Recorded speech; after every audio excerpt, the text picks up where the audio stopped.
दोस्तों, 70 के दशक में जब मैं अपने पिताजी की बहुत कड़ी निगरानी में अखबार नवीसी का हुनर सीख रहा था तो मेरे शहर में राष्ट्रीय स्वयंसेवक संघ के सरसंघचालक बाला साहब देवरस आए। तो उनका बड़ा ज़बरदस्त स्वागत किया गया और सनातन धर्म इंटर कॉलेज के एक बहुत बड़े मैदान में एक बड़ा जलसा आयोजित किया गया। उस जलसे में संघ के स्वयंसेवक तो अपनी वर्दी पहनकर जमा हुए ही, शहर के और तमाम मुअज़्ज़िज़ लोग थे, उनको भी बुलाया गया। हम सब लोग गए, मैं तो वहाँ रिपोर्टिंग करने के मकसद से गया था। बाकी सब लोग उनका भाषण या बौद्धिक, राष्ट्रीय स्वयंसेवक संघ में इस तरह के भाषणों को बौद्धिक कहा जाता है, तो उनका बौद्धिक सुनने के लिए बहुत लोग जमा हुए।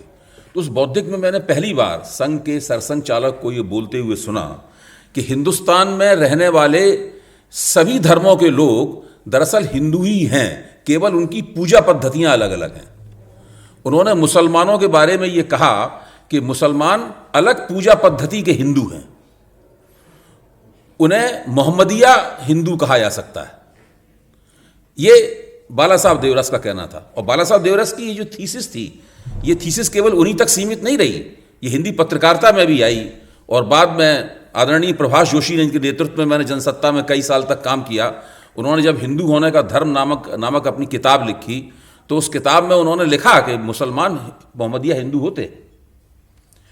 तो मैं केवल ये बात, ये छोटी सी जो इतिहास का छोटा सा टुकड़ा है जिससे मैं खुद दो चार हुआ, इसलिए मैंने आपके सामने सुनाया था कि हम समझ सकें कि राष्ट्रीय स्वयंसेवक संघ, जिनके संगठन भारतीय जनता पार्टी की इस देश पर पिछले 10 साल से हुकूमत है, वो मुसलमानों को या मुसलमानों से जुड़े हुए जो सभी जगह, मस्जिदें हैं या मान लीजिए दरगाहें हैं या सूफियों की जगह हैं, मज़ार हैं, उनके बारे में उनका ख्याल क्या है, वो किस रूप में उनको देखते हैं।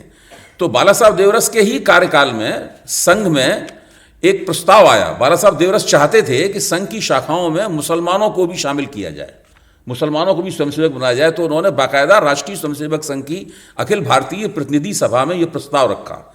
उन्होंने जैसे ही प्रस्ताव रखा, महाराष्ट्र के उप प्रांतीय प्रमुख बाबा भिड़े ने खड़े होकर उनकी इस बात को लेकर बहुत कड़ी आलोचना की।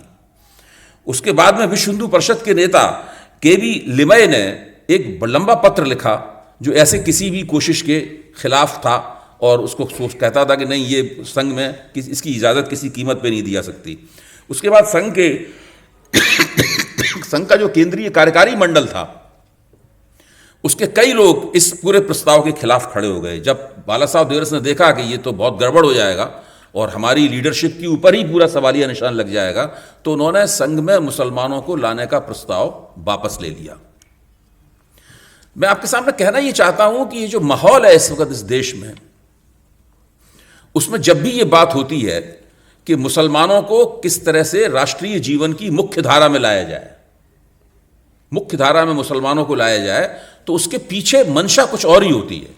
उसके पीछे मंशा ये होती है कि किस तरीके से जो राष्ट्र निर्माण की प्रक्रिया है, जो नेशन बिल्डिंग का प्रोसेस है, उस नेशन बिल्डिंग के प्रोसेस में मुसलमानों को एक तरह से डोरमेंट कर दिया जाए, उनको शांत कर दिया जाए, उनको निष्क्रिय कर दिया जाए।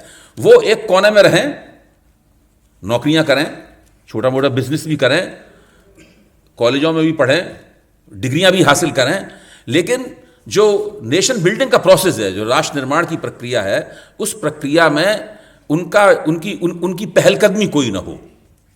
उन्हें पहलकदमी करने के लिए किसी न किसी तरीके से या तो अपने आप को मोहम्मदिया हिंदू घोषित करना पड़े, या दूसरे जरियों का इस्तेमाल करके जो राष्ट्रीय स्वयंसेवक संघ ने तरीके बनाए हैं, भारतीय जनता पार्टी ने तरीके बनाए हैं, उन तरीकों के जरिए उन्हें आगे बढ़ना पड़े।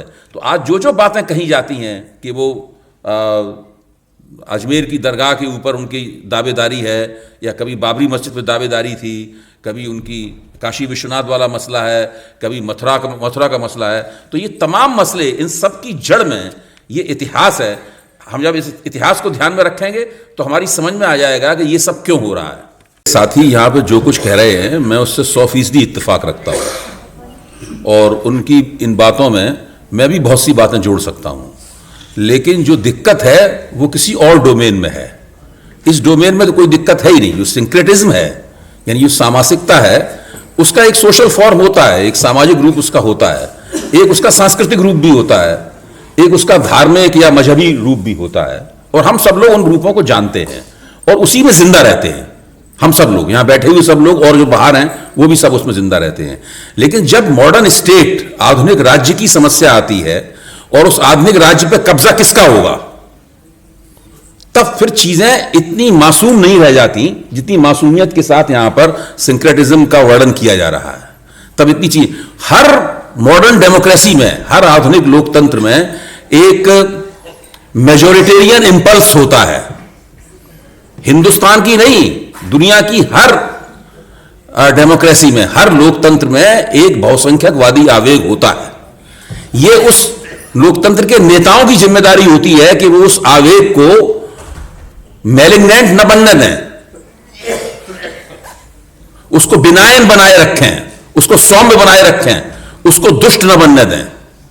दिक्कत की बात ये हो गई है कि 80 के दशक के बाद से हिंदुस्तान में जिस तरह की राजनीति चली, उसमें ये जो मेजोरिटेरियन इंपल्स है भारतीय लोकतंत्र का, ये बेनायन नहीं रह गया, ये मैलिग्नेंट हो गया। अब जो मैलिग्नेंसी है, जो इस इंपल्स की जो दुष्टता है, उस दुष्टता का हम सब लोग सामना कर रहे हैं और हमारी समझ में नहीं आ रहा है कि इससे निपटे कैसे। जो सिंक्रेटिज्म की मासूम और खूबसूरत बातें हैं, जो फूलों की खुशबू है, कविताएं हैं, शेरो शायरी है, हम लोग कई मजहब के और धर्मों के मानने वालों की आपसी दोस्ती है, इससे काम चल ही नहीं रहा है। तो अब दूसरे डोमेन में हम लोग जाएं, वहां को जांच पड़ताल करें, तब कुछ समझ में आएगा कि मामला है क्या।